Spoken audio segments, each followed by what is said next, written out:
Boa tarde a todos. Sejam bem-vindos a mais uma live do Programa de Pós-Graduação em Ciências Humanas da Universidade Federal dos Vales do Jequitinhonha e Mucuri.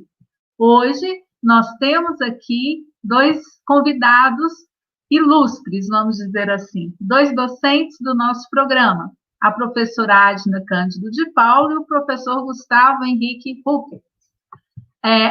O título de nossa live hoje é Filosofia Africana e Literatura Africana. A professora Adna, ela é professora de filosofia na UFVJM, coordenadora do NUPED, Núcleo de Pesquisa, Ensino e Extensão sobre Diáspora Africana.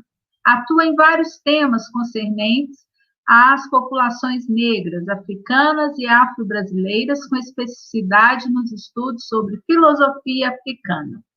O professor Gustavo Henrique Hucker é professor de literatura em língua portuguesa na Universidade Federal dos Vales do Jequitinhonha e Mucuri, é vice-presidente da Associação Internacional de Estudos Literários e Culturais Africanos, a AFROLIC.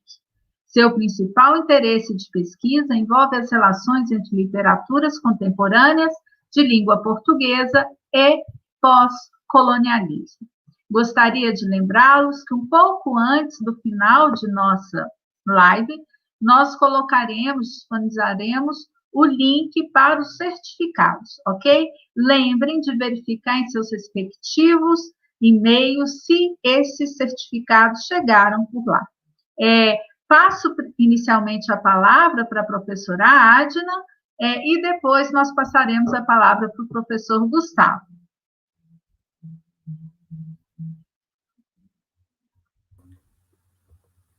Ok.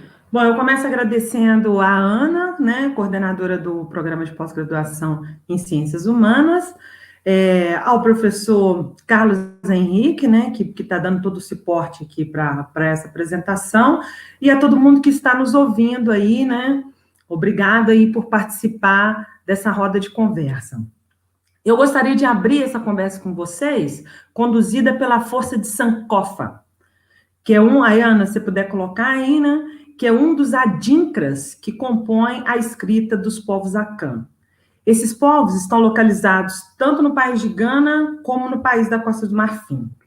O sentido de que Sankofa, né, nos traz, é que nunca é tarde para voltar e recolher o que ficou para trás, pois sempre podemos retificar os nossos erros, ou seja, significa voltar às suas raízes e construir sobre elas o desenvolvimento, o progresso e a prosperidade de uma comunidade em todos os aspectos da realização humana.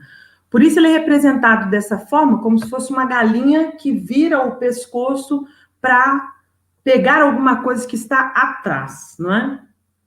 É a sabedoria, Sankofa, é a sabedoria de aprender com o passado para construir o presente e o futuro. Nesse sentido, voltar ao Egito antigo, o Egito africano antigo, não se trata de um essencialismo romântico, né, em relação à África, mas está fundamentalmente ligada à construção de uma identidade própria, viva, tanto no presente como na perspectiva de um futuro melhor para os filhos e descendentes desse continente. Um continente que foi alvo constante, e ainda continua a ser, de exploração sistemática. É pensar o presente e o futuro do continente africano e de seus descendentes espalhados pelo mundo inteiro na diáspora africana.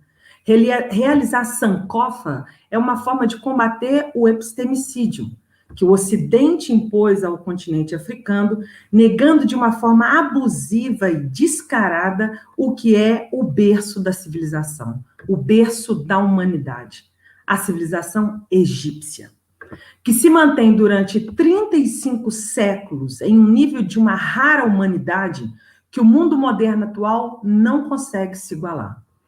O Egito teve aproximadamente 33 dinastias há mais de 3.000 anos, com reinados conduzidos por aproximadamente 300 faraós. O Vale do Nilo foi o local de florescimento humano, social, tecnológico, científico, filosófico, entre tantas outras conquistas das quais nos beneficiamos até hoje.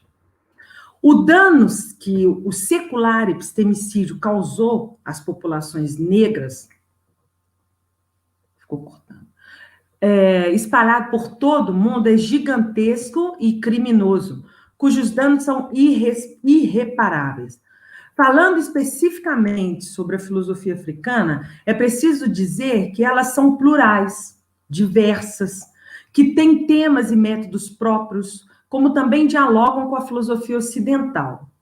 Então, a filosofia africana são muitas e diversas. Para essa conversa, eu gostaria de fazer uma conexão entre a filosofia moral do Egito Antigo e a filosofia política africana atual, contemporânea. E para isso eu vou utilizar dois filósofos africanos de países diferentes, um de Moçambique e outro de Gana. Então, comecemos pelo Egito Antigo. O primeiro filósofo dessa época foi o famoso Imhotep, que atuou há cerca de 2.660 anos antes de Cristo. Ele foi o fundador da arquitetura monumental em pedra, foi o construtor da pirâmide de degraus, né, da terceira dinastia em Saqqara.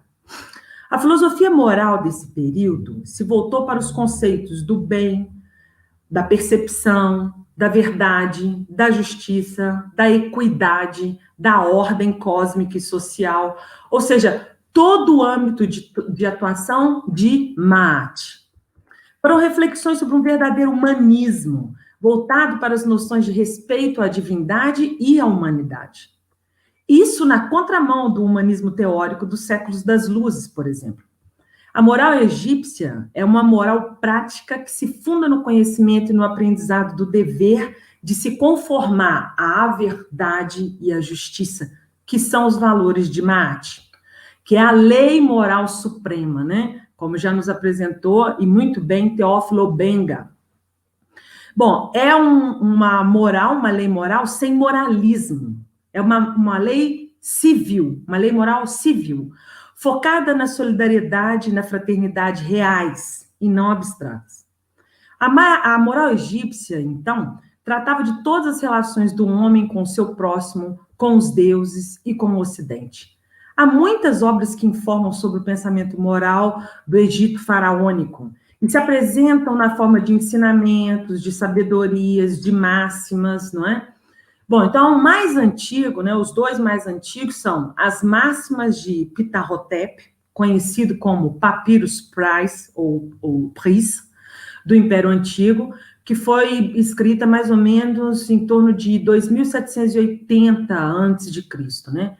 E o ensinamento de Cajemin, que é do Império, do Antigo Império, né, em torno de 2613 a.C. Esses dois figuram como os mais antigos livros do mundo, né, da humanidade. Bom, mas você tem muitos, não para nesse. Você tem os ensinamentos de Mericaré, da 10ª dinastia, em torno de 2155 anos antes de Cristo. Você tem as instruções de Amenemhat I, da 12ª dinastia, em torno de 1962 a.C. Você tem a sabedoria de Amenemop, da 21ª dinastia, em torno de 993 a.C. E você tem também o capítulo 125 do Livro dos Mortos, também conhecido como Fórmulas para Sair da Luz do Dia, e também chamado de O Livro da Vaca do Céu. Bom, eu vou apresentar um fragmento do texto mais completo que a gente tem, que é o Papyrus Pris, não? De Ptahhotep. E esse papyrus se encontra em Paris, na Biblioteca Nacional da França. Bom, esse texto, ele vai refletir perfeitamente a mentalidade dos mestres da sabedoria egípcia a partir do 3º milênio antes de Cristo, né? O texto que eu vou apresentar é a máxima 14. O livro é composto de 45 máximas, né? Então, um trechinho dela é assim, ó. Do coração que te faz feliz e do estômago que amaldiçoa o infortúnio. Se você estiver em companhia de pessoas, procure afiliados como pessoas confiáveis que alcançam o coração. Quem alcança o coração é quem não ignora a linguagem do estômago. Ele será um homem que comanda a si mesmo, um proprietário, Obrigado por seu comportamento. Deixe a sua reputação ser boa sem você falar sobre isso. Seu corpo será preservado, seu rosto se voltará para os seus entes queridos e você receberá o que não sabia. Você vai aprender com eles.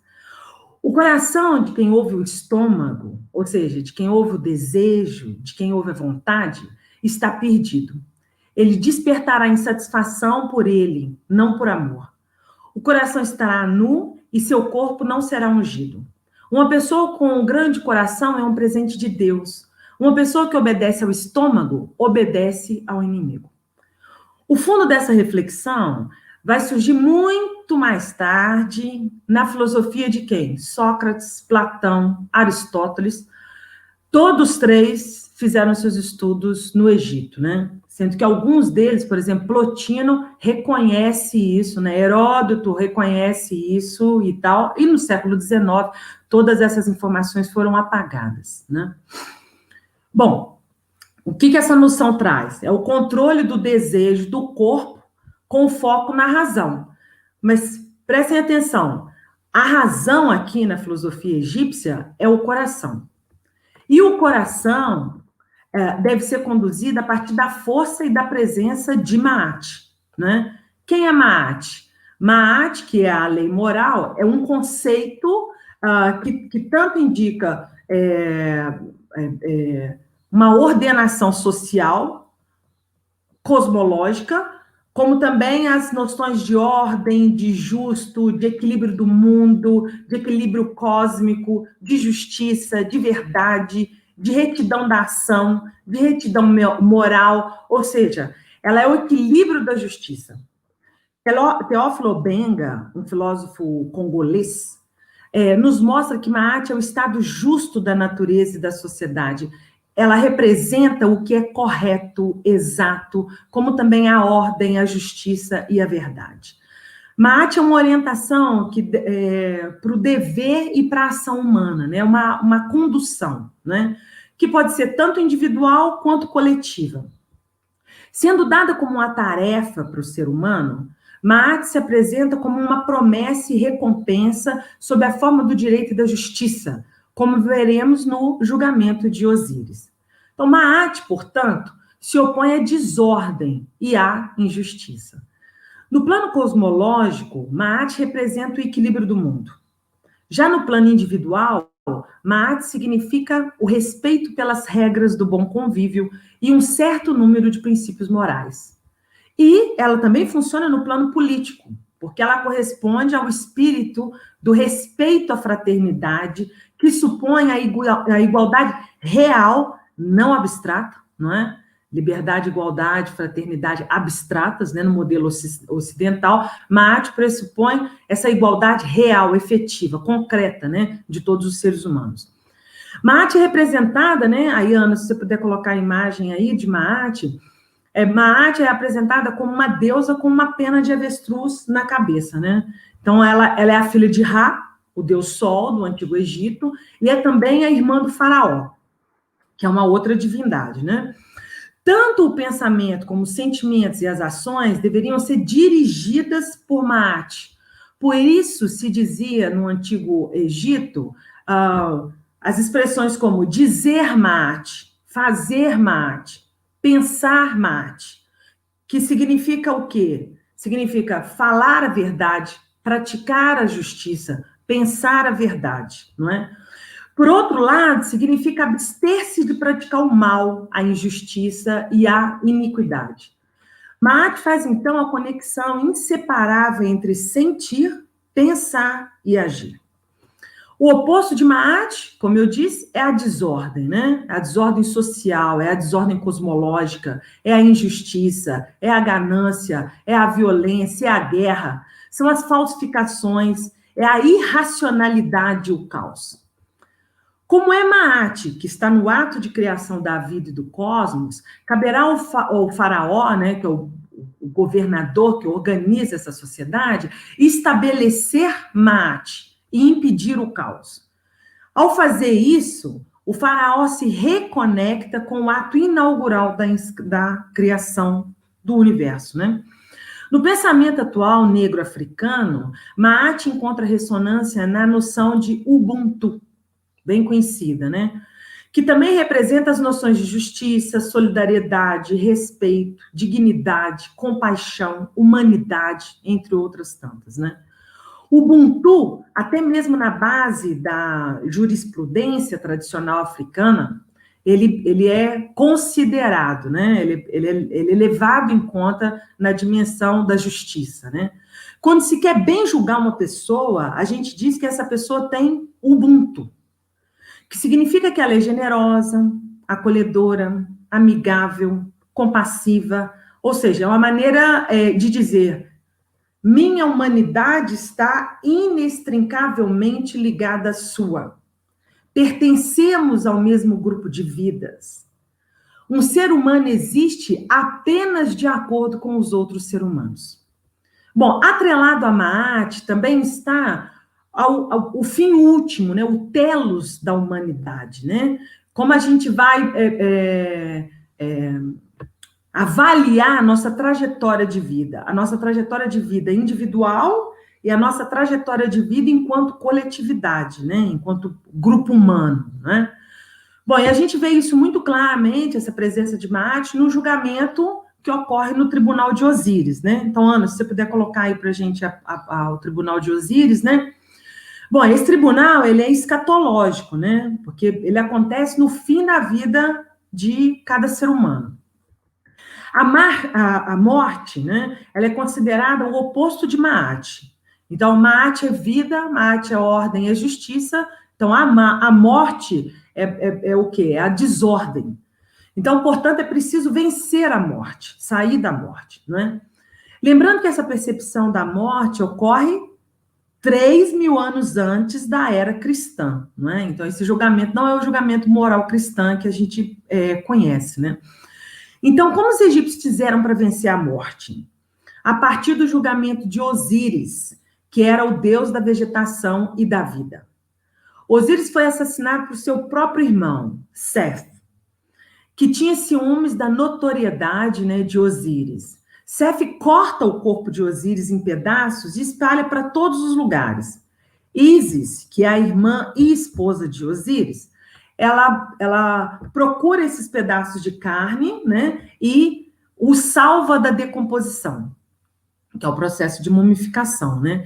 Ísis consegue, então, devolver a consciência e a personalidade de Osíris. E assim ele pode compreender perante a corte, ele aparece na corte, né? Para quê? Para acompanhar o julgamento de Seth, que foi quem o assassinou. Ou seja, Seth representando aí a desordem, né? E tal. Não os valores de Maat, os valores contrários de Maat.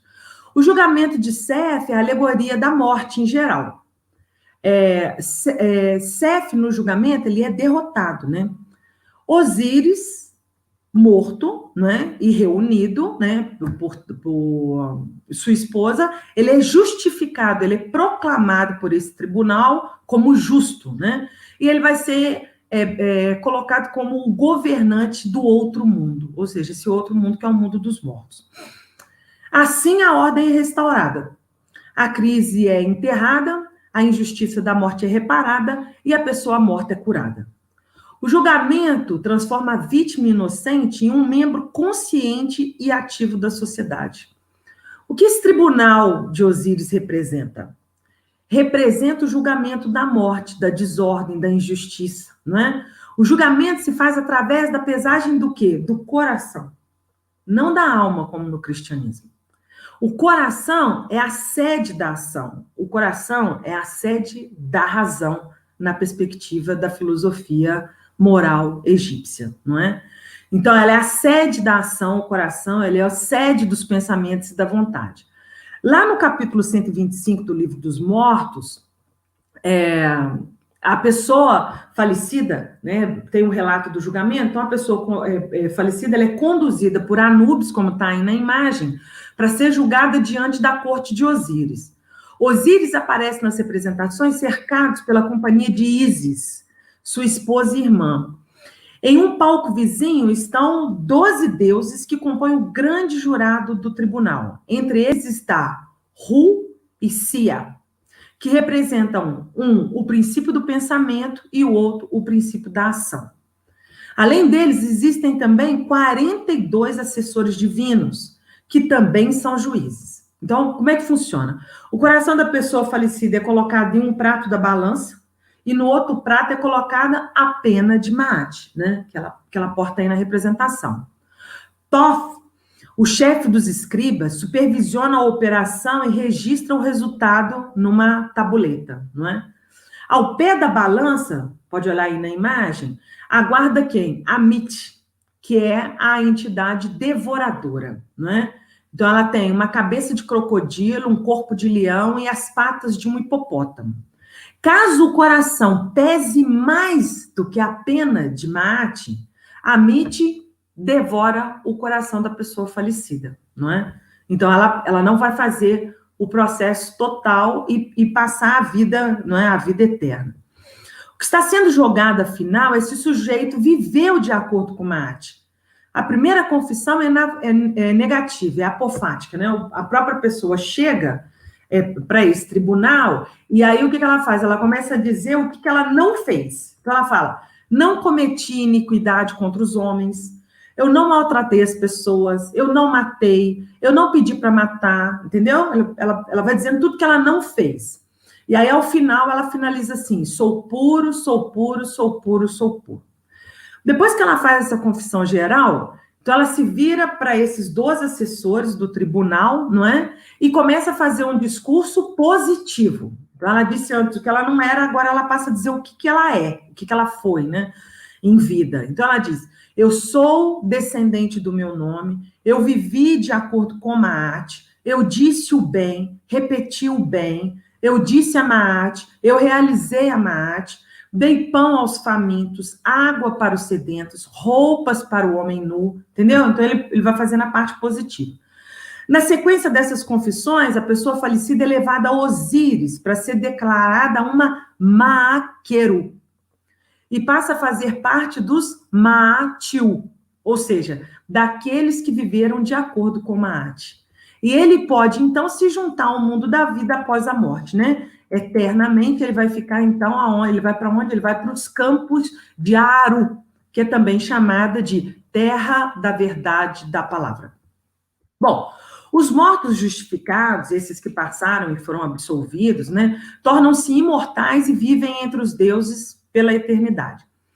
Como se pode observar, viver de acordo com Maat é saber viver como indivíduo, mas como um indivíduo em coletividade. Por isso, Maat é também uma orientação político-social. Para fazer a conexão de forma bem resumida mesmo, hein, entre a filosofia moral do Egito Antigo e a filosofia política africana contemporânea, eu vou apresentar para vocês as reflexões de dois filósofos.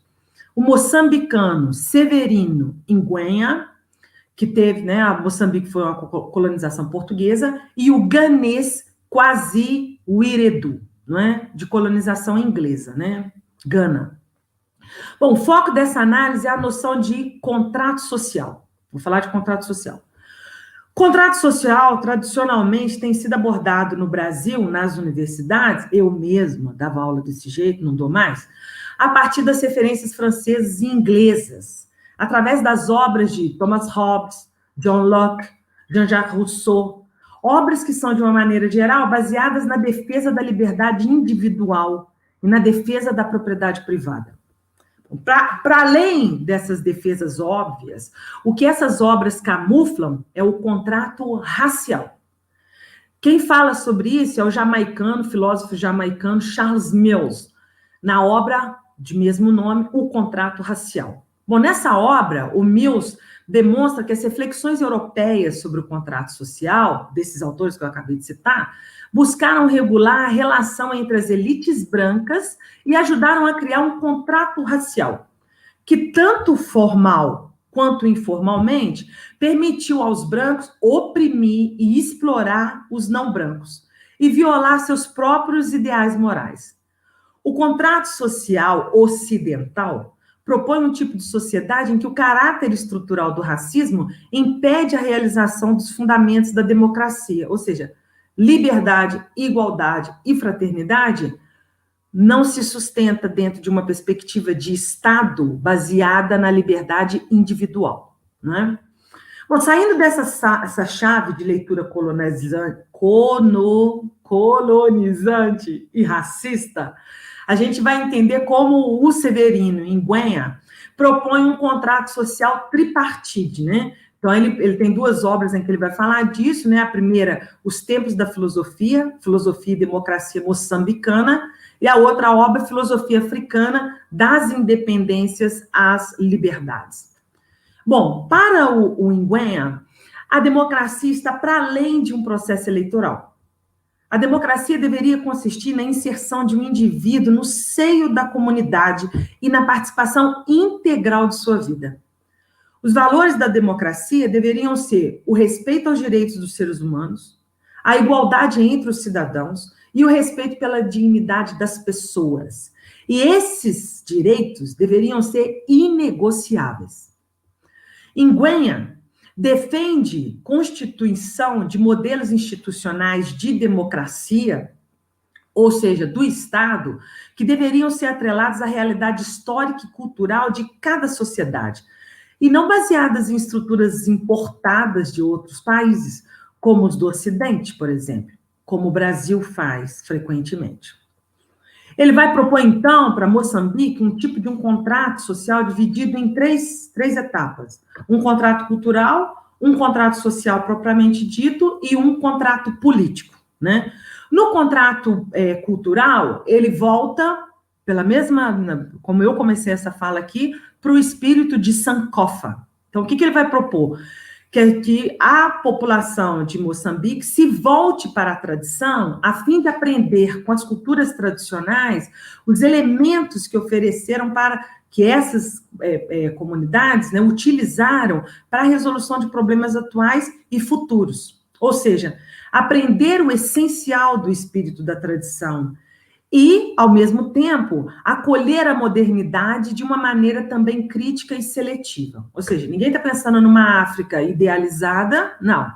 Eu volto para as comunidades tradicionais para ver como eles resolviam os problemas, mas eu conecto tudo isso com o quê? Eu conecto tudo isso com a modernidade, né? Então, a África é um país que passou pelo processo de globalização, desenvolvimento e tudo, então efetivamente, ela tem que conciliar essas duas coisas. Então, essa volta para as culturas é para aprender com elas, não é? E para pensar de uma forma criativa.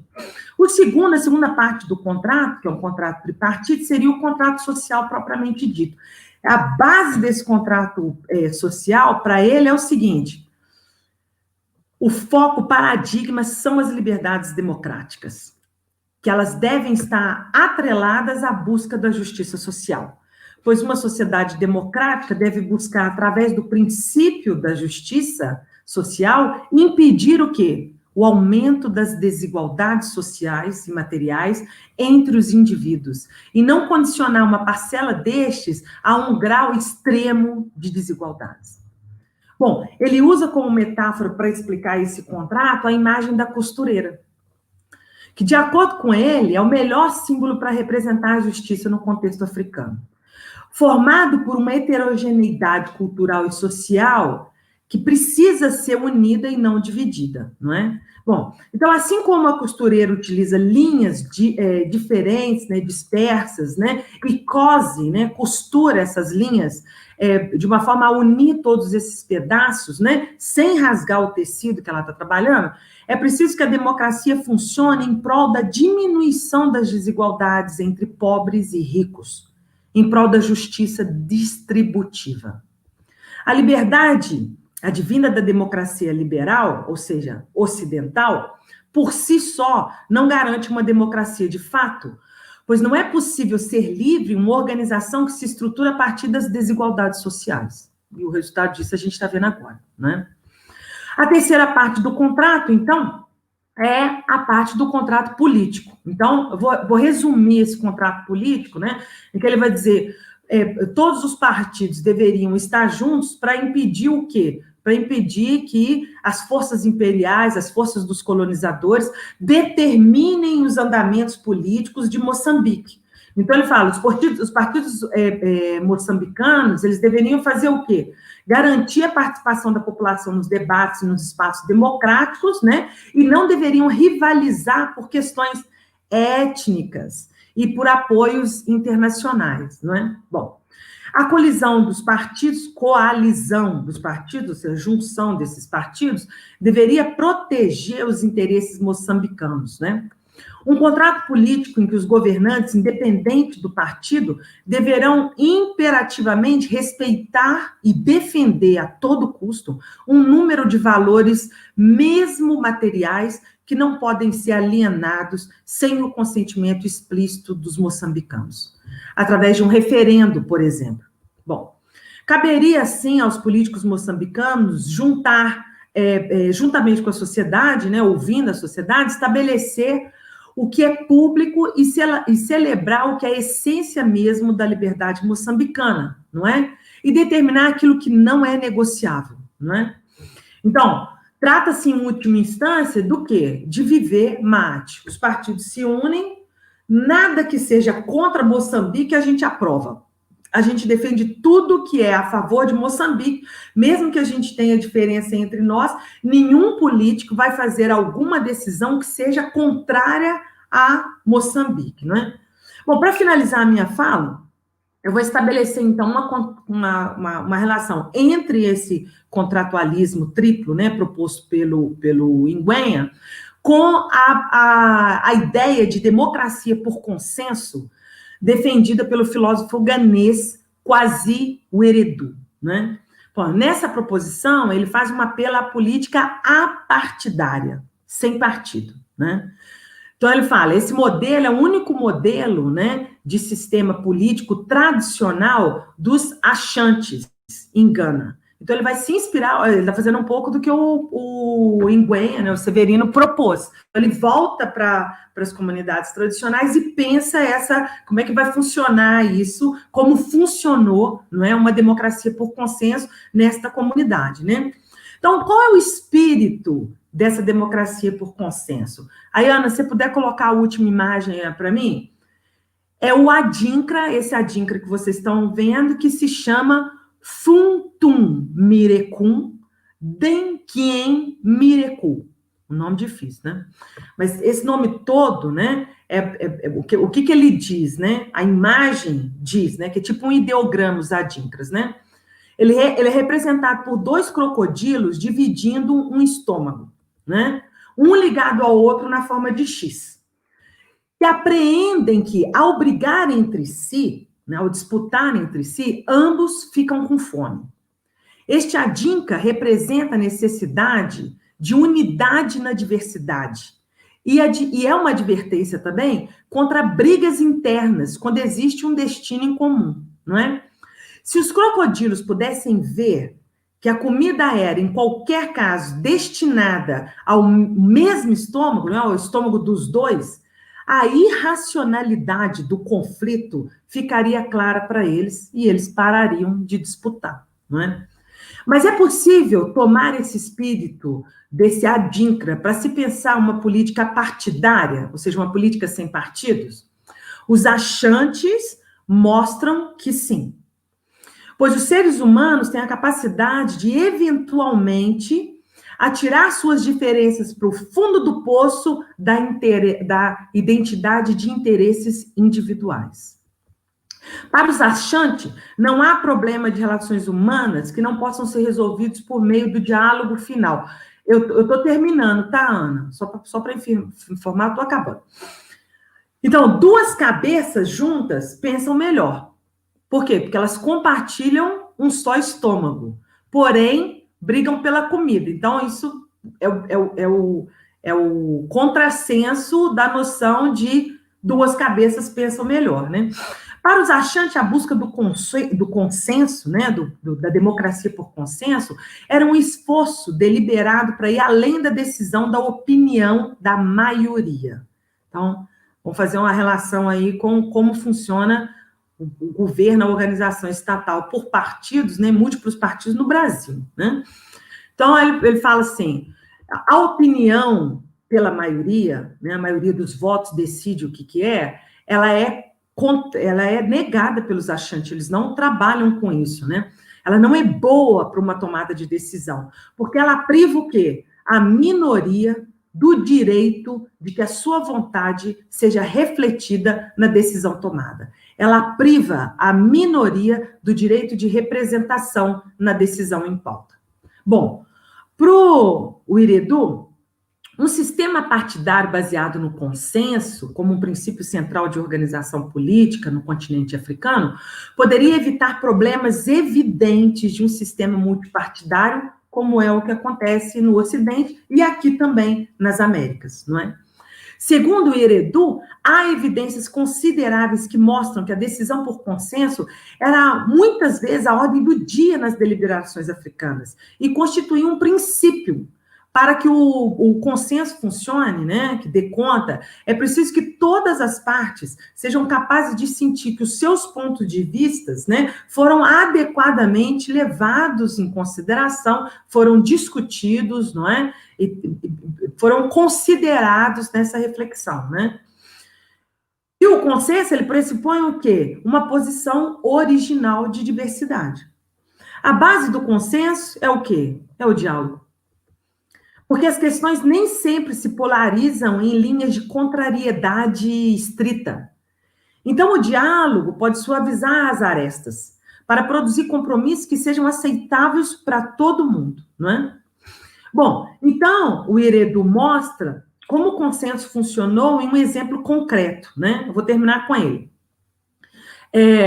Ele fala dos achantes, ele diz, a linha e a unidade política básica dos achantes é matrilinear. Essa unidade é constituída por todas as pessoas de uma cidade ou de uma aldeia que tem uma ancestral, uma mulher, né, matrilinear, em comum. O que, em regra, é um corpo considerável de pessoas, ou seja, é gente pra caramba, né? Cada unidade desse tipo de chefe, a cada chefe, é automaticamente um membro do conselho. Então, esse chefe, que é escolhido dentro dessa linha matrilinear, ele é um representante do conselho, não é? E o conselho é o quê? É o órgão da cidade ou da aldeia. As qualificações para o chefe são inegociáveis também, que é o quê? Antiguidade em idade, ou seja, os mais velhos, sabedoria, senso de responsabilidade cívica e poder de persuasão e lógica. Todas essas qualidades estão frequentemente resumidas no mais antigo membro dessa linhagem, porque ao aprender com a vida ele chega a esse ponto, né? Nunca há votação formal. Não existe nenhuma palavra para os achantes que define o que é votação. O momento em que o chefe de uma linhagem é escolhido é o ponto em que o primeiro consenso se faz sentir no processo político, né? Então, a atribuição, quando conferida a essa pessoa, ela é vitalícia. Então, ele fica nesse cargo até morrer, né? A não ser que ele, né, se ele tiver uma distorção moral, se esses critérios não forem respeitados, se ele começar a agir diferente de Maat, contrário a Maat, aí ele é retirado do conselho, né? Bom, então o conselho é conduzido pelo gerente natural, que é o chefe, né? E o chefe também é um representante da linhagem, né?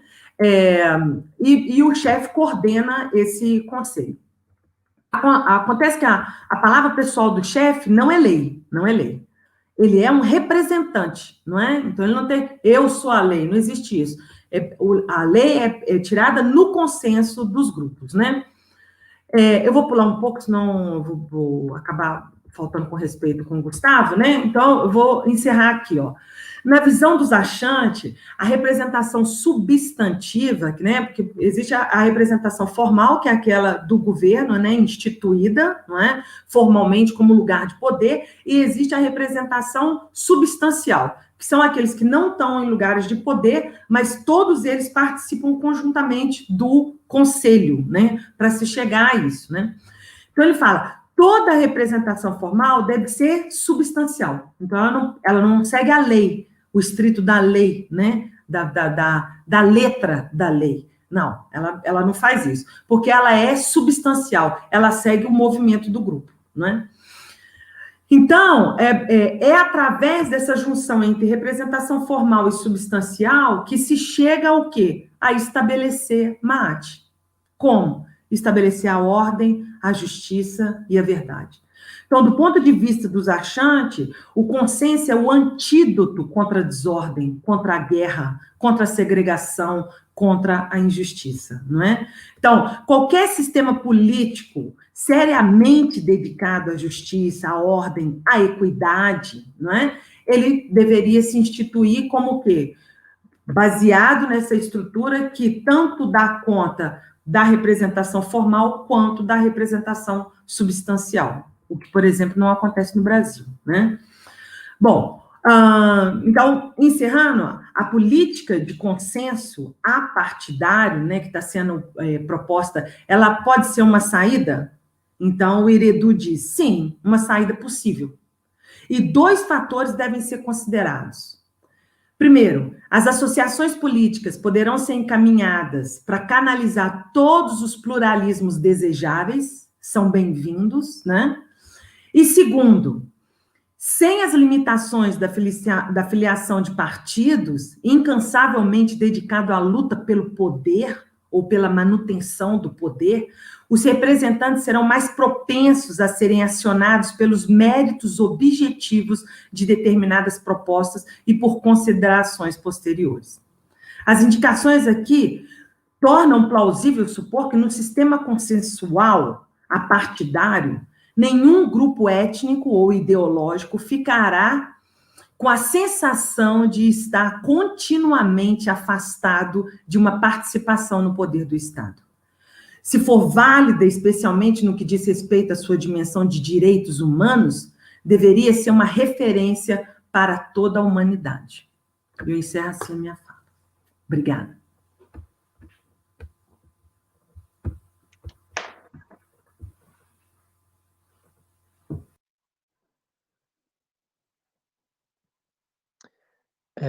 Boa tarde. Vocês estão me ouvindo? Boa tarde. Alguém pode confirmar para mim aqui se vocês estão ouvindo? Ah, sim. Beleza. Então, boa tarde a todos.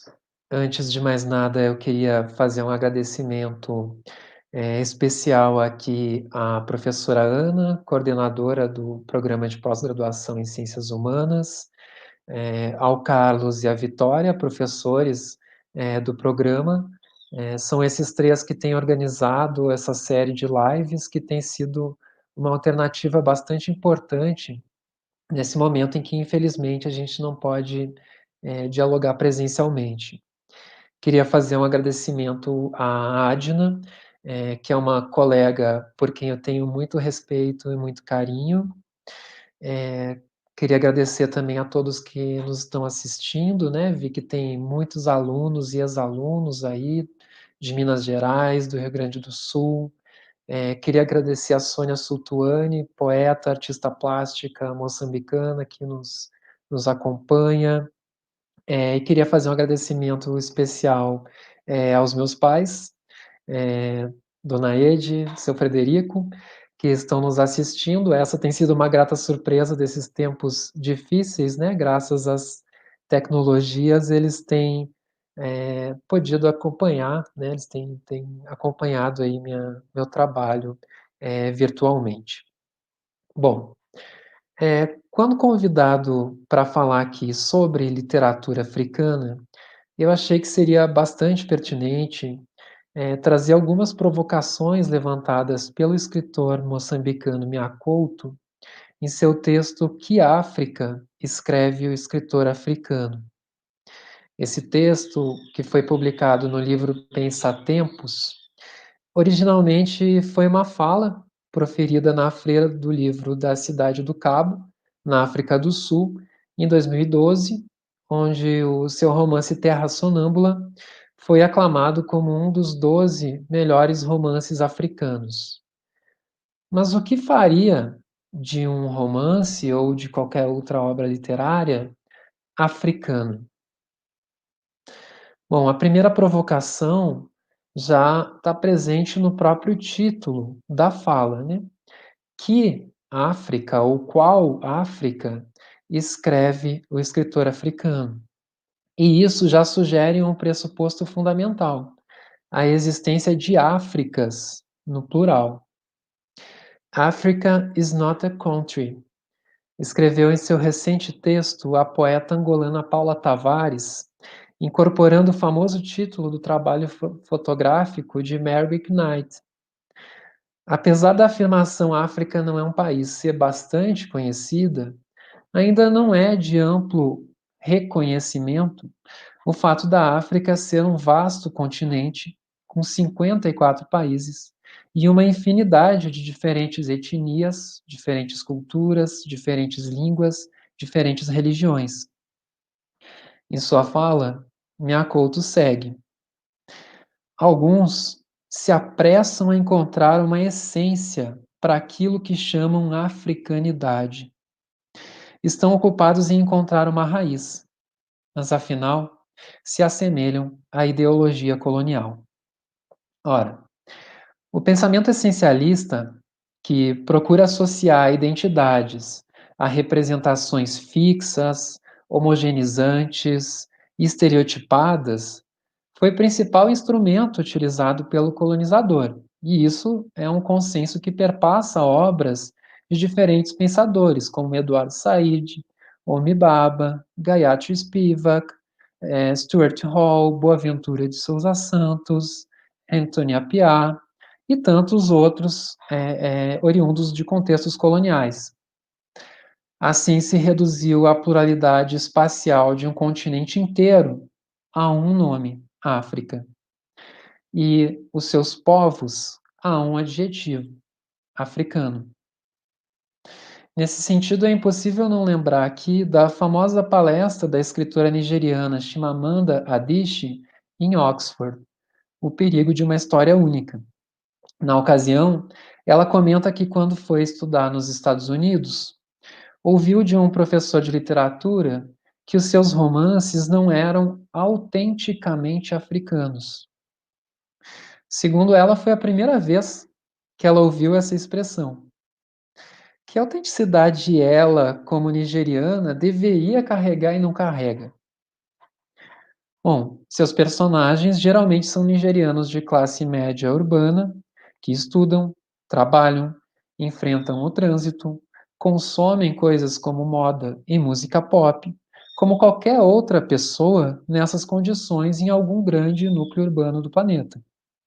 Ou seja, a visão de uma mulher jovem, urbana, de classe média, não combinava com a visão que o professor tinha de todo um continente. Eis aqui a autenticidade africana desse professor. E é curioso a gente pensar que esse exame de autenticidade é imposto somente a escritores de grupos politicamente subalternos. Será que esse romance de fato representa a africanidade? Ora, mas o discurso daquela artista não é muito machista? Será que o poema do escritor X ou Y é um poema negro? A ensaísta fulana é uma traidora da negritude. Ora, diante dessas questões, eu me pergunto: ninguém se questiona se Fernando Pessoa é autenticamente português ou não. Ninguém se preocupa se o enredo de um drama de Shakespeare que se passa na Dinamarca, por exemplo, carrega ou não carrega alguma inglesidade. Hemingway não deixou de ser um escritor estadunidense por escrever sobre a Guerra Civil Espanhola. Para Miyakoto, isso se deve porque, apesar do recente interesse, as pessoas ainda olham para as literaturas africanas como algo menor, algo mais do domínio antropológico do que do literário. Uma obra africana só interessa se é capaz de revelar certos hábitos culturais de certas tribos, entre muitas aspas. E quanto mais exótica for essa representação, mais autenticamente africana ela será pela visão colonial que continua homogeneizando um continente inteiro. Afinal, a paranoia de classificar obras, sejam elas literárias, filosóficas, cinematográficas e assim por diante, como sendo ou não sendo africanas, paradoxalmente, não é uma paranoia africana, mas uma paranoia europeia. Dessa forma, Miyakoto subverte em sua fala o próprio título que foi concedido a ele. Sua obra não é representativa da África. A sua obra, ela é representativa de um certo contexto de Moçambique e um certo recorte de tempo e de cultura. Ou seja, a sua obra representa uma África entre várias Áfricas. A África de um escritor sul-africano rico do século XIX, por exemplo, não é a mesma África de uma escritora argelina pobre do século XX. A África de um escritor negro e ancião não é a mesma África de uma escritora jovem e branca. A África de um escritor muçulmano é diferente da África de um escritor iorubano ou banto, por exemplo. E assim por diante. Ao falar dessa questão, eu lembro aqui do personagem Charles Dupré, um estilista angolano que é protagonista do conto Efeito Estufa, do escritor também angolano João Melo, presente na obra Filhos da Pátria. Dupré, em uma trajetória bastante semelhante ao Policarpo Quaresma, aqui personagem do brasileiro Lima Barreto, defende ferozmente aquilo que ele chama autenticidade angolana. Defende que roupas, alimentos, língua, devam todos ser somente os originais, autênticos, realmente locais nas suas palavras. Ele acaba o quanto louco ao perceber que todos os elementos culturais que defende serem essencialmente angolanos possuem ampla relação com as culturas tradicionais muçulmanas ou mesmo com as culturas atuais brasileiras e estadunidenses. Não existe pureza nas culturas humanas. Todas elas são formadas em zonas de contato. Ninguém se torna mais ou menos africano, mais ou menos europeu, americano, brasileiro, moçambicano, angolano ou português por ser moderno ou tradicional, por seus enredos serem localizados em uma aldeia ou em uma metrópole, por escrever em quimbundo ou em francês. Portanto, precisamos pensar em literaturas africanas e não em uma literatura africana. É preciso entender, sobretudo para nós, brasileiros, professores, pesquisadores, leitores, movimentos sociais, movimentos culturais, que a África não é um lugar estático no tempo, no espaço ou nas dinâmicas sociais. A África, ela não é o estereótipo colonial e racista que persiste nas mídias, na academia, no senso comum e mesmo na fala de um presidente, mas, por outro lado, também não é a mistificação romântica idealizada que perpassa boa parte dos estudos e dos movimentos brasileiros. A África, como qualquer lugar no mundo, tem pleno direito às suas contradições e às suas complexidades. E é assim que deve ser entendida, como um contexto múltiplo e em permanente transformação. Bom, para encaminhar o encerramento dessa fala, que ocasionalmente acabou sendo marcada justamente para o Dia Internacional da Mulher Africana, e isso foi realmente uma coincidência, não foi caso pensado meu e da Adna, eu trago aqui um poema de Noêmia de Souza, matriarca da poesia moçambicana. Se me quiseres conhecer, talvez o mais conhecido poema da Noêmia, escrito em 1949, fala justamente sobre estereótipo, sobre a impossibilidade da imagem da moçambicana ou da africana, ou ainda do moçambicano e do africano, ser apenas a de um homem Maconde, por exemplo, que é do norte de Moçambique, dos trabalhadores urbanos do Cais, à altura da Noêmia de Souza em Lourenço Marques, hoje em Maputo, mas também não pode ser somente os Muxopes ou os Maxanganas, por exemplo, mais do sul de Moçambique. Nada disso pode sintetizar a sua identidade histórica, móvel e plural de mulher africana, porque ela é todas essas representações e ainda outras mais.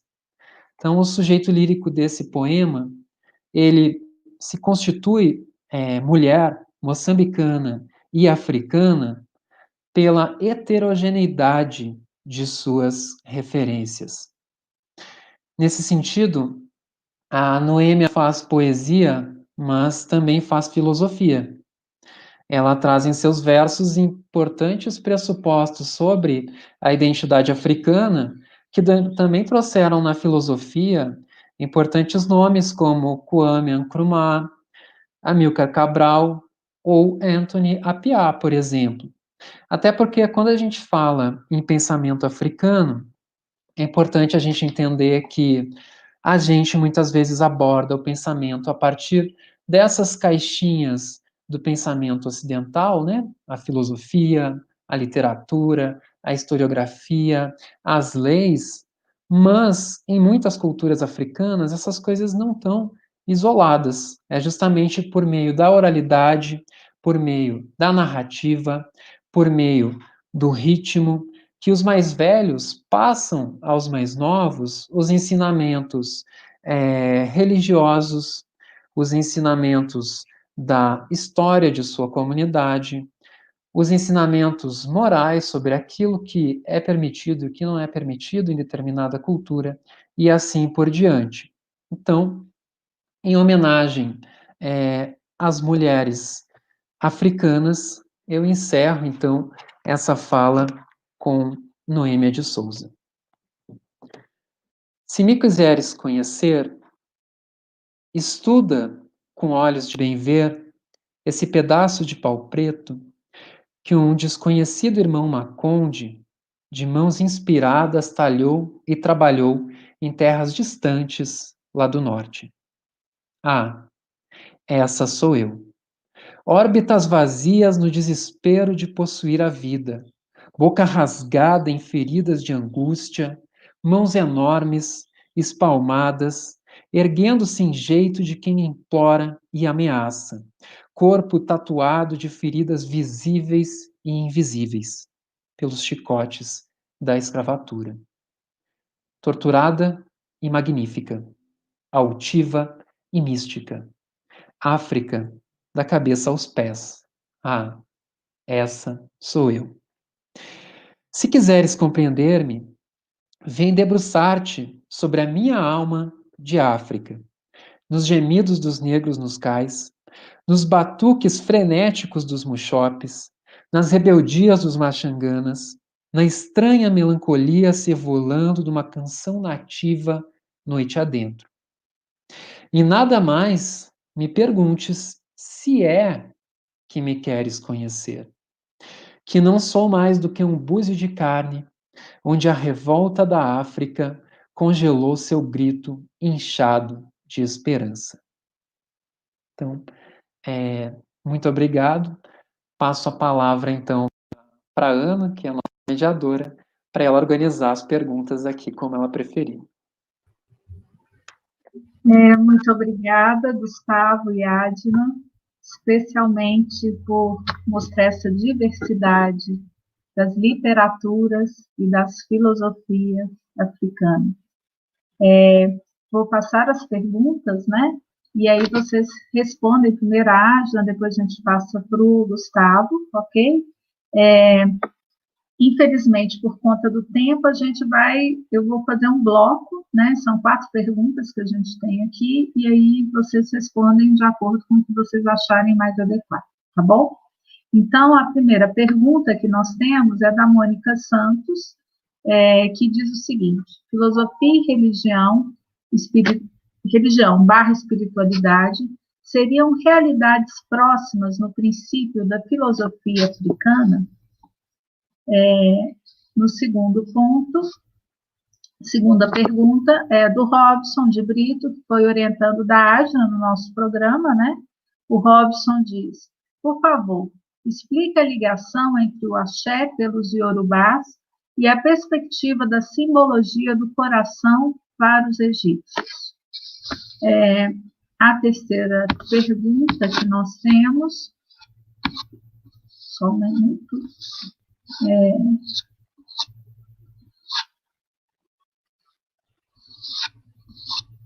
a terceira pergunta é da Jerusa Tomé, que é professora da UFRJ-M, né? Ela fala assim: um contrato social em prol de uma nação não deve ter como base uma identidade nacional, proteção do povo e de seu território? Como se daria a coesão nacional na perspectiva africana? O Igor Carvalho, que é discente do nosso programa, faz a seguinte pergunta: conseguiriam falar sobre o campo educacional africano? Universidades, escolas que trabalham com o passado para fortalecer a cultura e conhecimento sobre si, ou se inclina mais à história presente? Acho que essa é a pergunta que ele estava tentando dizer, né? Ok? Passo primeiro a palavra para a Adna e depois o Gustavo complementa, pode ser? Está aberto? Sim. Depois da Jerusa, eu não entendi a última pergunta, não. Mas aí você me espera chegar lá que eu queria ouvir ela de novo, porque eu não entendi. Bom, a pergunta da Mônica Santos, né? Essa ideia de separação de religião, espiritualidade, saber, conhecimento, política, isso é uma coisa ocidental, né? Então, que está dando errado, né? Eu acho que esse projeto que a gente incorporou do Ocidente, adotou para o Brasil, está mostrando há décadas que não deu certo, não é mesmo? Então, assim, essa coisa de somos um país laico, e o que você faz com toda a religiosidade desse povo? Plural, heterogênea, faz conta que ela não existe? Ou trabalha com exceções? Ou a gente cria políticas públicas para a defesa delas, não é? Quando isso esteve separado? Isso nunca esteve separado. Então, sim, você tem razão mesmo. São realidades próximas da filosofia africana. Do que eu li até hoje, e preciso dizer que nos meus anos de carreira, né, tem 15 anos que eu sou professora universitária, 16 anos, na verdade, que eu sou professora universitária, nos últimos 3 anos que eu tenho me dedicado à filosofia africana. Filosofia africana é um universo gigante.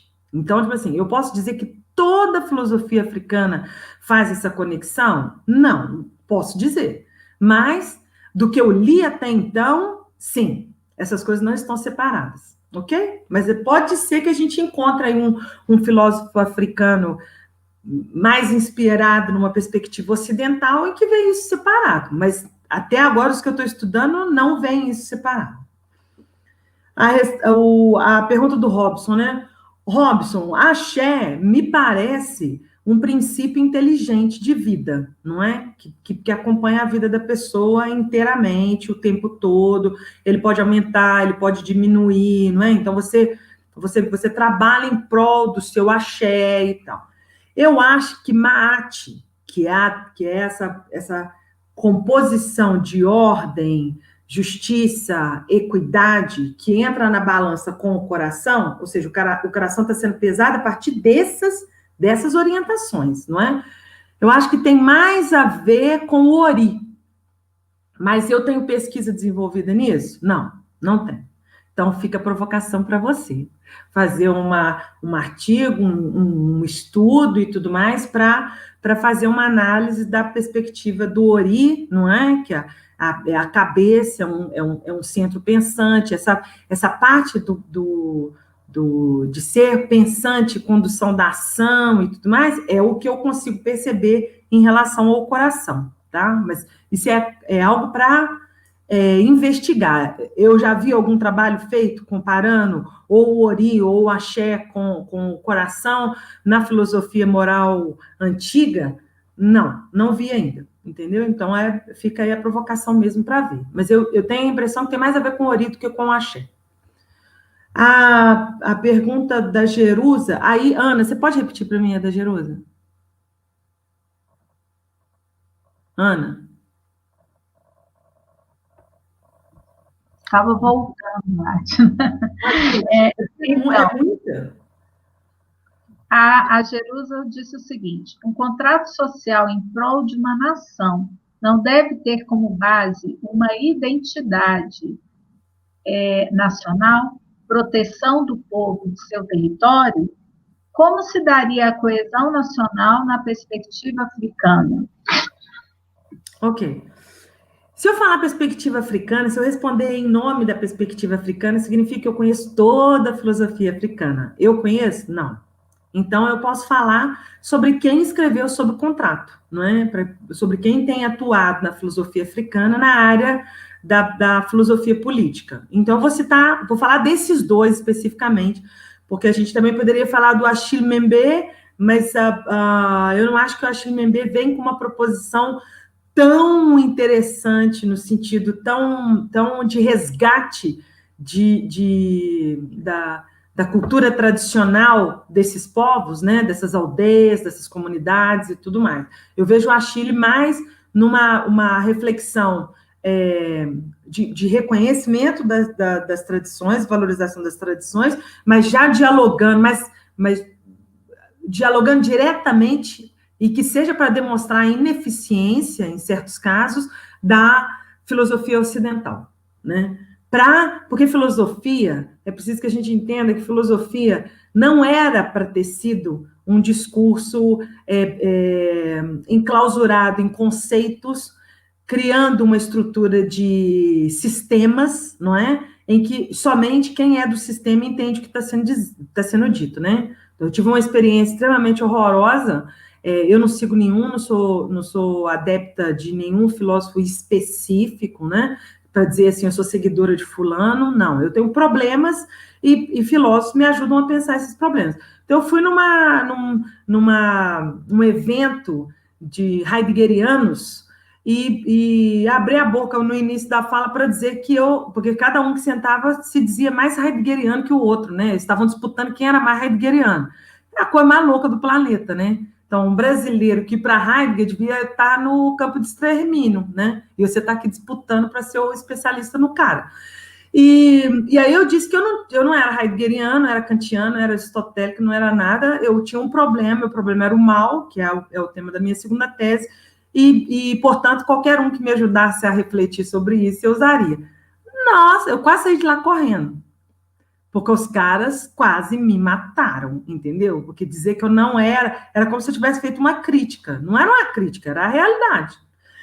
Mas o que eu quero dizer, então, em relação à filosofia africana, é que eu não posso falar sobre a filosofia africana como um todo. Então, eu vou falar desses dois. Um contrato social tanto para o Nguyen quanto para o Iredu, ele tem que ser feito a partir da pluralidade, da heterogeneidade do grupo social que faz o contrato. Porque se a gente lembra do que é o contrato social pensado pelo Ocidente, Thomas Hobbes, por exemplo, dizia que nós, na natureza selvagem, nós, em natureza e não organizados em sociedade, nós somos uns monstros. A gente se comeria, a gente se mataria.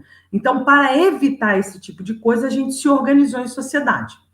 Essa não é a mesma perspectiva do John Locke, que vai dizer que não, por natureza nós somos bons e tudo mais, a gente se organizou porque a gente vive melhor em sociedade.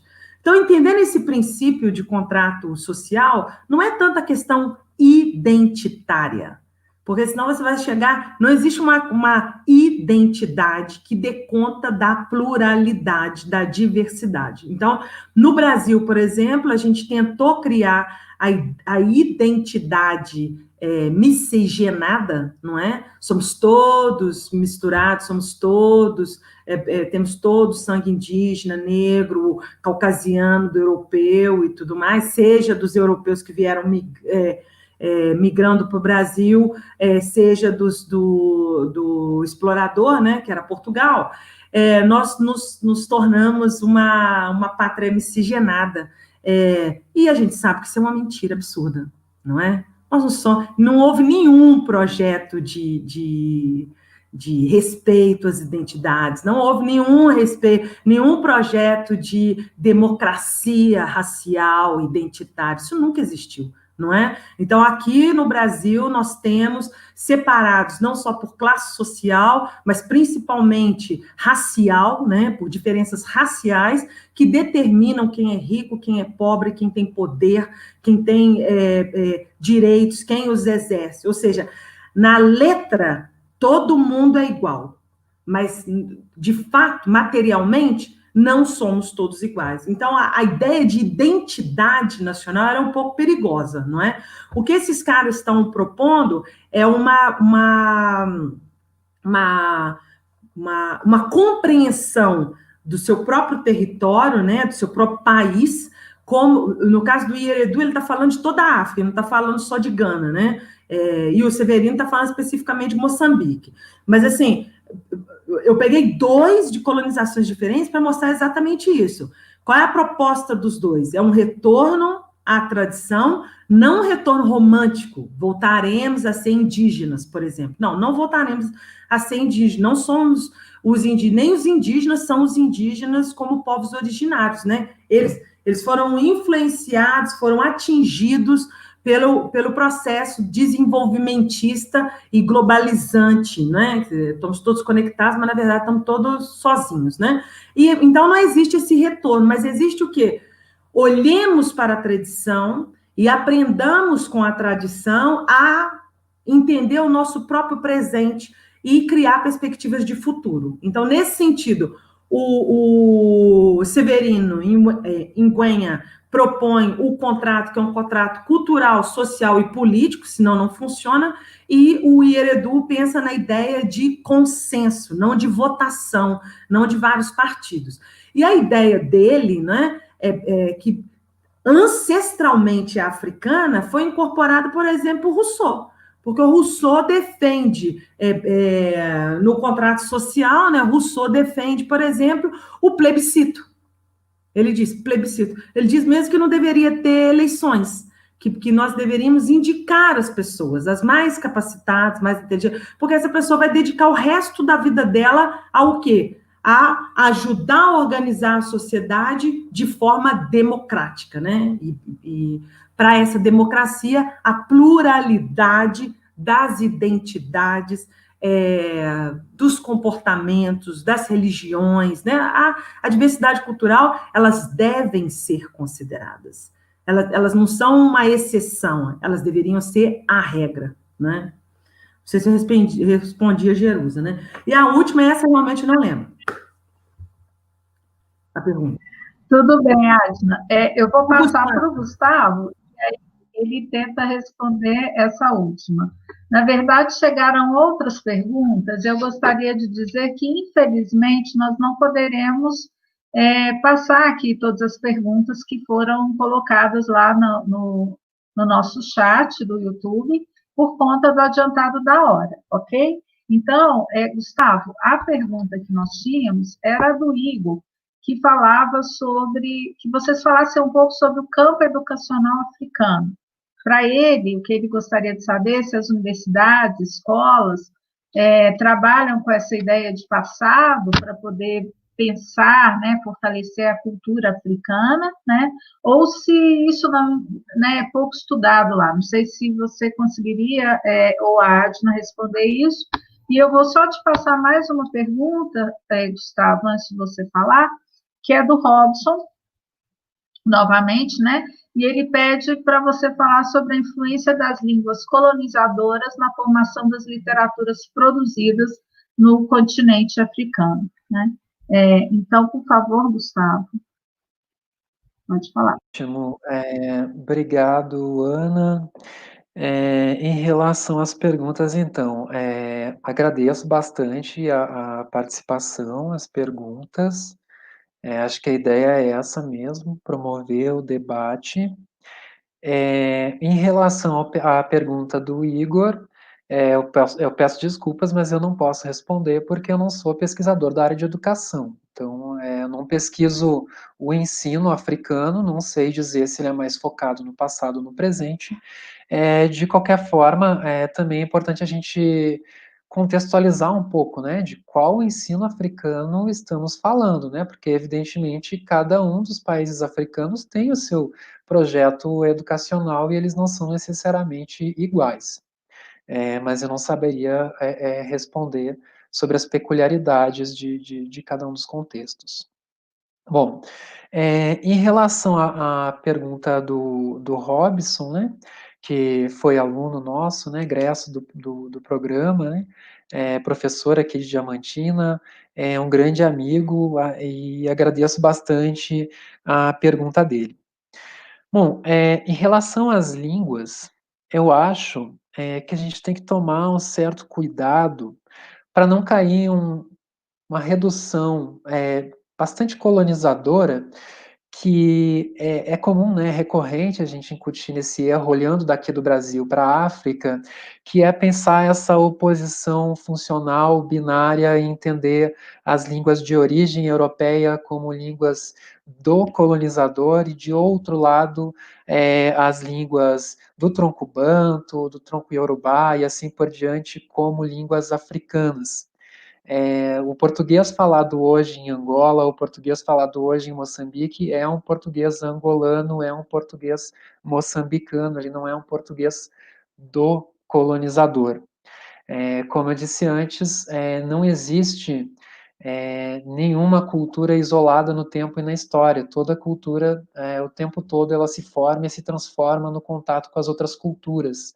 Então, a gente entender que o português, por exemplo, seria uma língua simplesmente do colonizador, seria a gente tomar a mesma posição do Policarpo Quaresma ou a mesma posição do Charles Dupré, quando essas línguas foram bastante importantes para os movimentos de independência desses países, e acho que tem o próprio João Melo tem um poema fantástico em que ele cita Luandino Vieira, que é quem resolveu essa questão linguística, né, nas literaturas africanas em língua portuguesa. E nesse poema do João Melo, ele cita Luandino Vieira, quando Luandino Vieira diz que a língua portuguesa é um troféu de guerra africano.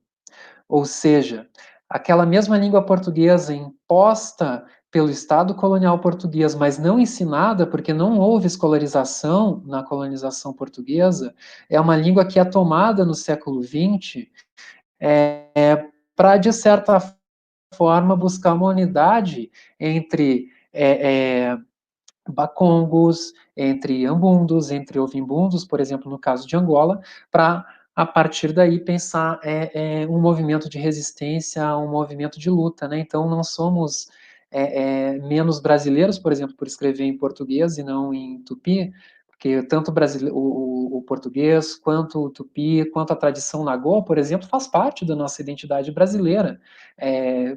Para o bem ou para o mal, né? Não tem como a gente se desfazer de 500 anos de história colonial, então o português também nos constitui. E lembrando também que existem particularidades, né? A forma de falar português no Brasil é diferente da forma de falar português em Angola, que é diferente do português de Moçambique, que é diferente do português de Portugal. Bom,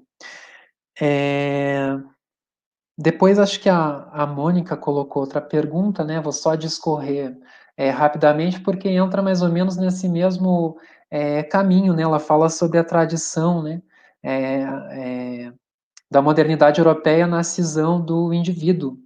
É diferente, sim, na África, principalmente porque no século XX esses movimentos, principalmente literários, sobretudo a chamada poesia de combate, de meados do século XX, vai se organizar em prol do anticolonialismo, né? Essa é a articulação da identidade nacional desses países no século XX, né? O que une essas culturas, esses povos diferentes, é a luta pela independência contra o colonizador.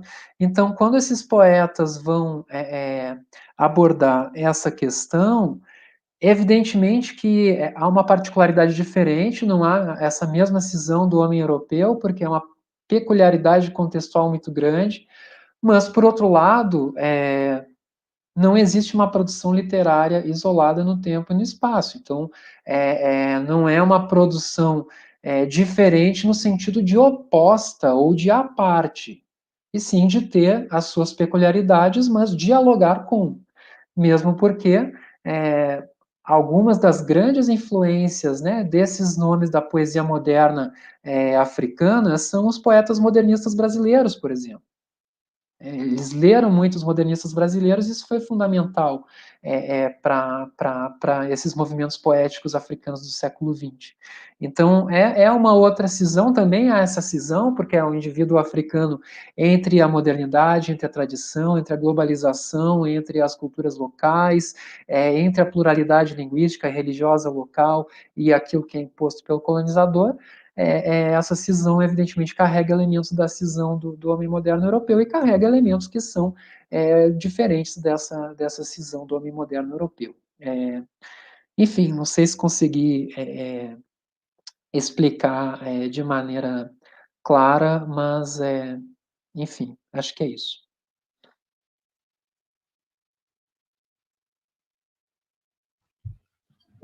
Obrigada, Gustavo. Vou passar a palavra para a Ágina, que parece que ela tem alguma informação para a gente passar para o Igor, né, Ágina? Sobre a educação. Bom, da mesma forma como o Gustavo, eu não conheço os planos pedagógicos de cursos superiores ou as diretrizes de educação da escola básica e fundamental na África. Mas eu posso dizer que dentro da filosofia você tem uma série de reflexões de filósofos, tanto do primeiro movimento, que era o panafricanismo, que hoje em dia tem muitas críticas e tudo, eles estão revendo isso, ou do movimento mais atual, que é uma perspectiva afrocentrada, não é? E as reflexões partem muito disso que eu acabei de mostrar aqui com esses dois filósofos, que fazem o quê? Conseguem mostrar que essa volta à tradição não é uma volta essencialista nem romântica, né?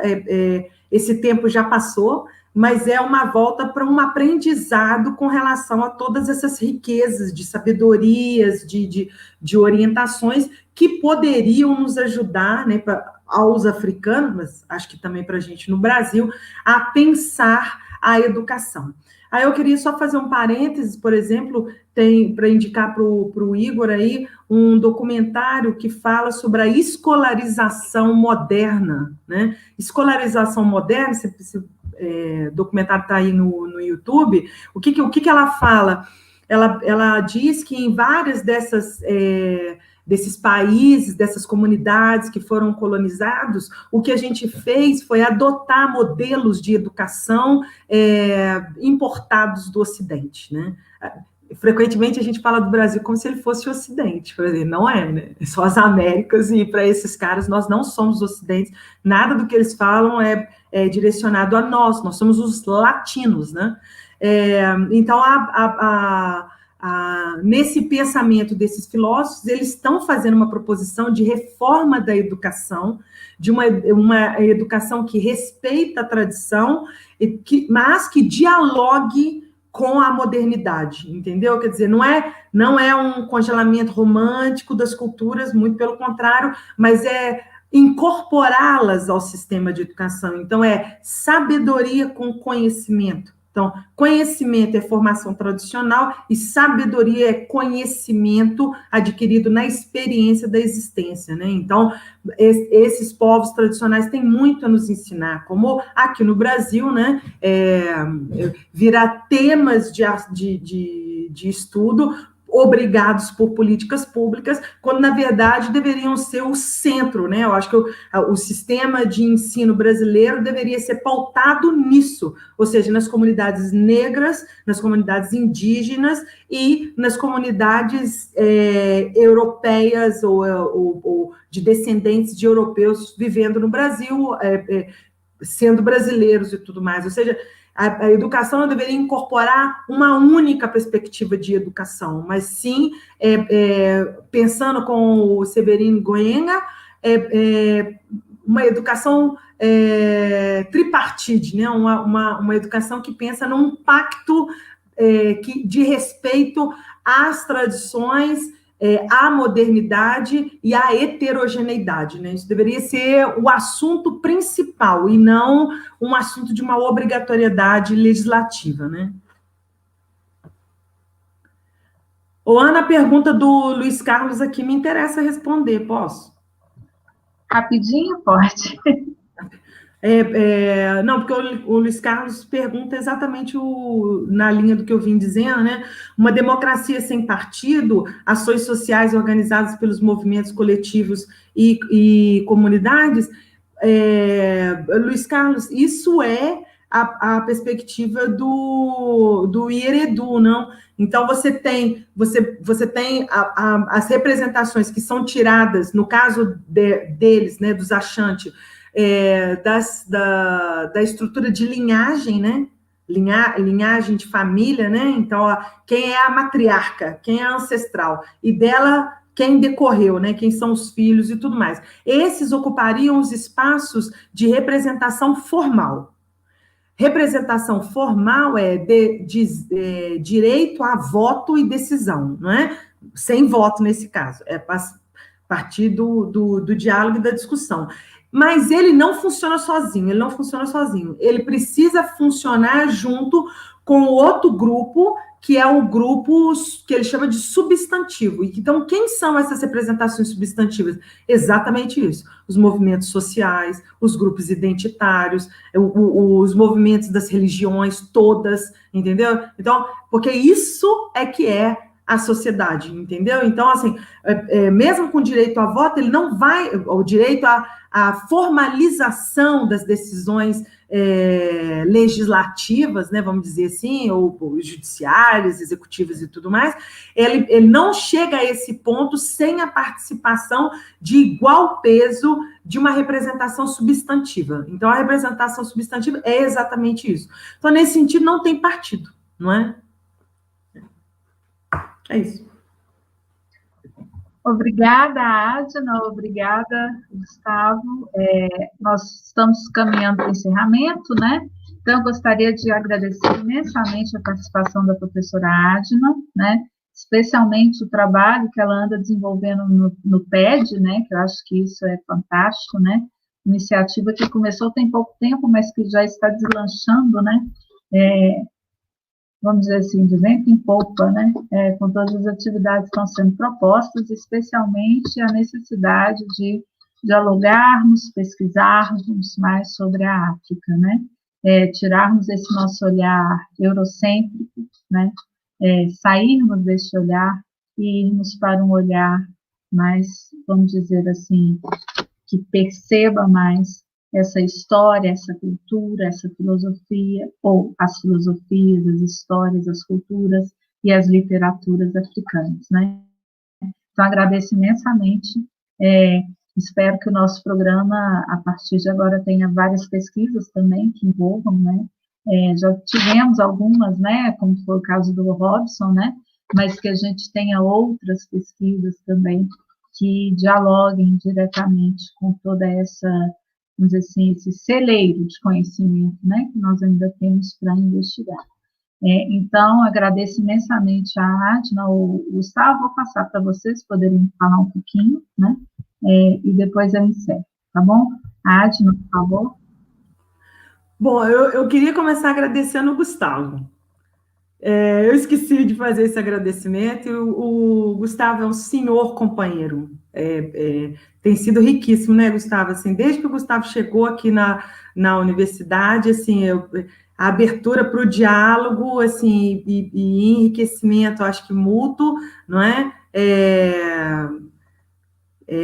Descarado, entendeu? Então, assim, eu fico muito feliz, não é, da gente ter você aqui, Gustavo. Então, e muito feliz de estar aqui conversando nessa mesa de bate-papo aqui com você, tá? Ana, agradecer muito todo o empenho que você tem levado à frente do programa, é admirável, assim, é muito tenaz, não é? Assim, muita dedicação. A gente sabe que as pós-graduações têm sido atacadas imensamente, ciências humanas têm um histórico lamentável, trágico mesmo, trágico, entendeu? Porque o que é uma sociedade sem ciências humanas? Acho que essa era a pergunta a ser feita para todo mundo, né? Principalmente num contexto histórico, político e econômico, que é o Brasil, as ciências humanas é assim, vital, não é? Vital. Então, meus parabéns pela sua tenacidade, entendeu? Pela sua dedicação a esse programa e por esse trabalho todo aí que a gente está fazendo, que está muito bonito, né? Dando visibilidade ao que a gente faz nesse programa. Então, muito obrigada aos dois, ao Carlos Henrique, que não está aparecendo aí, né? E a Vitória, que eu também esqueci. Então, são um suporte muito grande para essas atividades, né? E parabéns para toda a equipe, tá? Obrigada. Bom, então, queria agradecer bastante também a presença de todo mundo aqui, de todo mundo que se manifestou, assistiu, mandou a sua dúvida, e também de quem não pôde assistir e vai assistir mais tarde. Fazer um agradecimento especial também aí à Adna. Para quem não sabe, indiretamente ela é a grande culpada de eu estar na UFVJM, então a culpa é toda dela. Porque, para quem não sabe, ela era professora do curso de letras, né? Ela possui doutorado em literatura, mas migrou para filosofia, decidiu de vez trabalhar com as aulas também no âmbito da filosofia, né? Foi a partir dessa saída dela da letras, né, ida para o BHU para trabalhar com a filosofia que surgiu essa vaga que posteriormente eu viria a ocupar. Né? Então, toda a culpa é dessa mulher. Culpem ela. Mas a gente tem desenvolvido muitas parcerias, assim, realmente muito enriquecedoras nesses 4 anos que estamos juntos aqui. E essa é mais uma dessas atividades que certamente valem muito a pena, porque acho que a universidade é isso, né? A troca, é diálogo. Sem isso não existe universidade, né? O princípio de universitas é justamente esse. Dizer então para todo mundo ficar em casa, né, se cuidar e aproveitar esse tempo de reclusão então para ler literaturas africanas e filosofias africanas. Eu sei que a gente tem uma dificuldade de acesso, mas com um pouco de boa disposição hoje já se encontra muita coisa, viu? Então, vasculhando aí pela internet, dá para achar muita literatura e muita filosofia africana, e no mais, também acho que tanto eu quanto a Adna, a gente fica disponível aí, quem quiser indicação, trocar obra, alguma coisa, sempre pode entrar em contato com a gente, que é sempre um prazer para a gente saber que as pessoas estão cada vez mais interessadas em ler aquilo que se produz de conhecimento na África. Obrigada, Gustavo, Adna, pelas palavras. Realmente, o que nós estamos fazendo é tentando sobreviver e lutar neste momento difícil no qual estamos vivendo, né? O programa está se reinventando, vamos dizer assim, né? Nesse momento necessário de reinventar, né? De reinvenção, com todos os problemas e todas as perseguições com relação às ciências humanas, né? Haja visto a avaliação que nós teremos ao final desta quadrienal, né, que será no início do próximo ano. Né? Então, lá nós saberemos o quanto estamos sendo perseguidos. Né? Mas, por enquanto, estamos aí, na luta. Né? É isso que nós fazemos. já que somos de ciências humanas, né? Acho que não seria diferente, né, nas formações que nós tivemos. Enfim, gostaria de dizer que tivemos alguns problemas com os certificados. Peço novamente que vejam nos seus e-mails, que vejam no spam. Nós criamos um novo link que está aí de formulário, quem quiser pedir, solicitar novamente, né? Eu acho que vai ter gente que vai receber uns 5, 6 certificados da mesma live, ok? Mas é isso. Estamos, né, para não correr risco, nós colocamos aí um novo link, né, para que todos possam receber o certificado.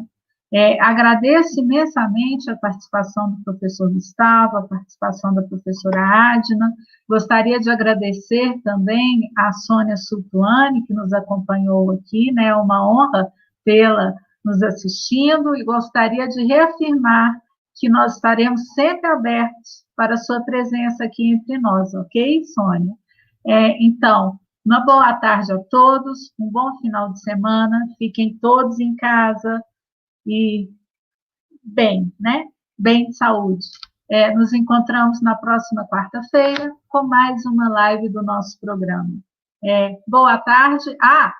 Não posso deixar de agradecer ao Carlos, que é o nosso grande companheiro nesse suporte técnico aqui da live, ok? Obrigada, professor Carlos, e até a próxima quarta-feira. Um abraço a todos.